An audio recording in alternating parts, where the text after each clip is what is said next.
Ladies and gentlemen, before today's video, I wanted to announce that after a 3-year hiatus, I have once again joined the Star Creator Club. If you have been a member for that long, if you're a historian of MFF, you'll recall that back in 2020, I boycotted the update and I decided to leave the Star Creator Club as a point of, punctuation on the way I felt about the game. In the time between then and now, I've missed out on tons of crystals and, more importantly, tons of crystal coupons for you guys, and I feel like it's time for that to come to an end. So, pretty straightforwardly, the 5,000 crystals each month is awesome because it helps me do more content for you guys, and secondly, in my opinion, more importantly, the extra 6,000 crystals that I can give away in the form of 300 crystal coupons to you guys is great, and I don't have access to that otherwise, so I wanted to get back on that horse. So yeah, I'm not exactly sure how I'll be disseminating them, whether it'll be through videos or whether it'll be through Discord, but just make sure you're on Discord so that you don't miss anything, and I'll announce everything before we get started, so don't worry. It won't be happening in the next couple of days. But yeah, congratulations to all the other Star creators. Let's get it. With the Loki update firmly in the rearview mirror and with 8 days still to go on the Future Pass, everyone's eyes are on the next update and what it's going to be. That also happens to coincide with what the latest Patreon vote was for an upcoming video. So here it is, the first Patreon subscriber supporter voted, chosen by you, video.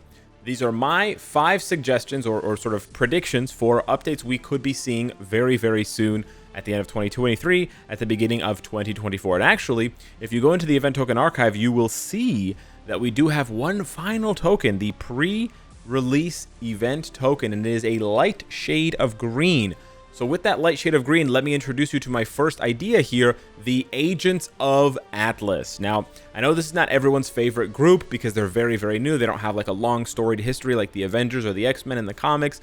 But as you can see, it is a massive, massive group. And so this does give a lot of opportunity to Arrow, Crescent, Swordmaster, Silk, Amadeus Cho, White Fox, Shang-Chi, Wave, and others, including Giant Man, you heard that right, Giant Man, to get a much needed upgrade. Essentially everyone in this picture besides Luna, and you could argue White Fox, are not very good. Maybe you take away Shang-Chi, okay, but there's still 5 characters in just this photo alone that desperately need a rework. And here's an even more expansive photo, including a character who I don't even know their name, and then we also have another version of Giant Man. So there's actually a lot of flexibility for this update, and they tend to use a lot of green colors. I mean, Cho is literally green, Wave is green, etc. So I do think this has a lot of potential. And we know that the Agents of Atlas have gotten updates in the past, and they've added characters like Swordmaster and Arrow who aren't featured in a lot of other games, so it feels like it's a stronger likelihood that it could be featured.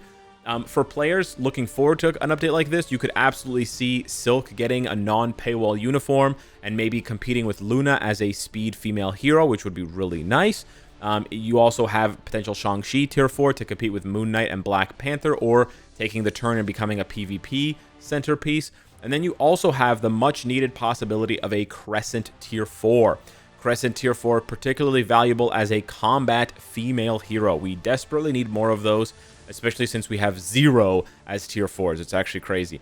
You also have a War of the Realms sort of crossover with Agents of Atlas, and I wanted to bring that up specifically because we know how much the devs love the War of the Realms. Like, they did the suit for Venom, but then they went back a year and a half later, and they dropped one for Malekith. So it's certainly within the realm of possibility that they could go back and double, triple dip on War of the Realms for Agents of Atlas. An update prediction video would not be complete without a mention of the X-Men and mutants and all of the characters that we're still hoping to see added to the game one day, starting off with Havoc. And I mentioned him because way back in 2019, 2018, 2017, we filled out a questionnaire and it ranked the top 10 characters that we wanted to see most in the game, like Null, like Sentry. And lo and behold, Havoc is still one of the only characters on that list, I believe with maybe Hercules, who still hasn't been added to the game. So I'm predicting an X-Men update of some sort. Whether it's a regular X-Men update, whether it's a mid-month, whether it's a seasonal update, whether it's an epic quest, I have no idea,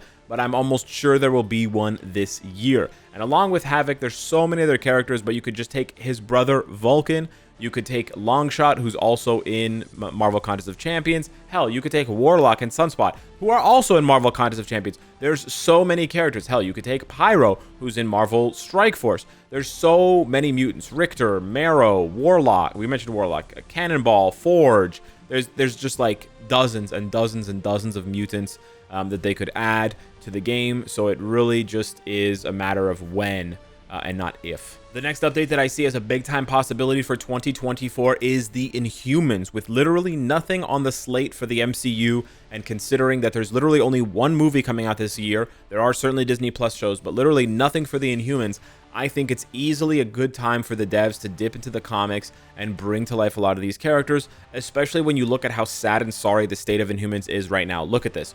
1 tier 4, 2 Transcendeds, and nothing else. This is by far the most neglected subclass of characters, and they have their own subclass. Like, this is not some fringe group that I'm pointing out that doesn't have a lot of upgrades. They literally gave them their own species tag in the game. They should be far better than they are, and it's actually pretty disturbing that they're not. Not disturbing, it's a bit of a, you know, dramatic overreaction, but it's pretty sad. So I could certainly see a new uniform and a tier 4 for Medusa. She's absolutely a fan favorite. I could see a tier 3 for, you name it. Obviously, Quake is super important. Thane is amazing. Crystal's really cool. Deathlock is all right. Inferno's really dope. There's lots of options here for tier 3s for Transcendeds. You know, they could really do a lot here and bring to life a lot of these characters. Hell, even Karnak as Brian Grant from from Contest Champion. And then what I want to tie this in the most to is the mention of a new World Boss Legend. They mentioned that they're going to drop a new World Boss Legend next year, so my prediction is that they're going to bring the Unspoken, the Inhuman King, who looks creepy here, but looks very formidable here, as well as here, as well as here, where he's going toe-to-toe with Black Bolt. Very, very cool, awesome character, visually, obviously very, very powerful, but most of all, I think this opens the door. If we have an Inhuman world boss, they could feature a lot of Inhumans for different stages, and that could open the door to further updates and sort of really allow for restrictions that highlight the Inhumans as being useful, because as we know when we look at the mega guides, Black Bolt is one of the least useful tier 4s for World Boss Legend climbing because Inhumans are never featured. So I think it's high time that they recognize the neglect of Inhumans, and what better way to recognize it than with a native tier 3 Inhuman universal villain boss. You know they love doing that. And also to add new World Boss Legend tags that highlight Inhumans. This next one is a bit of a stretch, but remember earlier in the year where we got the data mines that was saying Wiccan had his character models changed, and everyone was speculating a magic update, and then we got one with Doctor Strange and Nico, but no Wiccan? Well, I think maybe that's because the devs were trying to throw us off their scent, and they actually decided to split that magic update into 2. So we got the first part, and then later this year, next year, they're going to drop the second part of that, where they give Scarlet Witch her much-awaited tier 4 after Captain Marvel has had a little bit of time to cook as a stronger universal female hero for ABL and ABX. They're going to drop Scarlet Witch with a new uniform and a tier 4. They're going to drop Wiccan with a tier 3. They're going to drop Hulkling with a tier 3 as well to sort of combine them, since Hulkling doesn't really have a chance to get an upgrade otherwise. And then what they could also do, it's a bit of a small update in my opinion. There's not a lot of other characters that are connected here, but they could also give Quicksilver his tier 4. And I could see him absolutely rising again as a speed PvP meta, because remember, this uniform gave him iframe ignore, and he was actually on the cusp of being strong enough a couple years back when this was released. So I could definitely see him coming back. He's still a fan favorite. Like, a lot of players still have him built up. You basically have to build him up in order to unlock World Boss Legend anyways. So I think it's time that they sort of stop neglecting him, and whenever they upgrade Scarlet Witch, they're naturally going to look over at the boy Quicksilver too. And finally, we come to an actual potential MCU tie-in update. I didn't want to do too many of these, but frankly, there aren't that many to be done. I could have done a Deadpool update, sure, but what I'm actually guessing is Venom 3.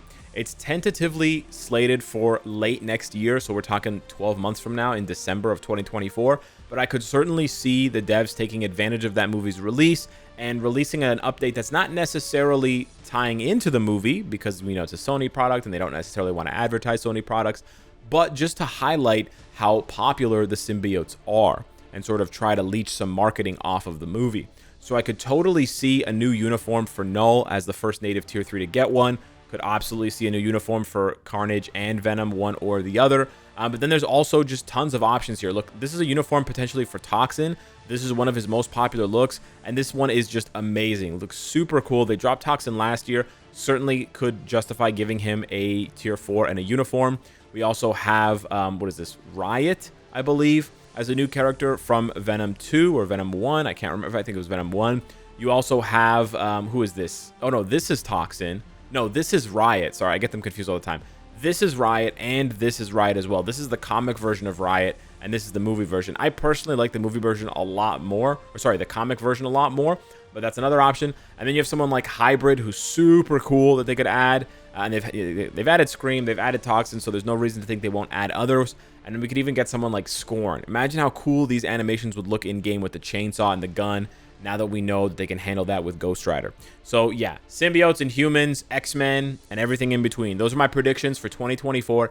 Hit me up in the comments down below. Let me know what you think. Thank you so much for watching. Smash the like button, and I'll see you in the next one. Take care.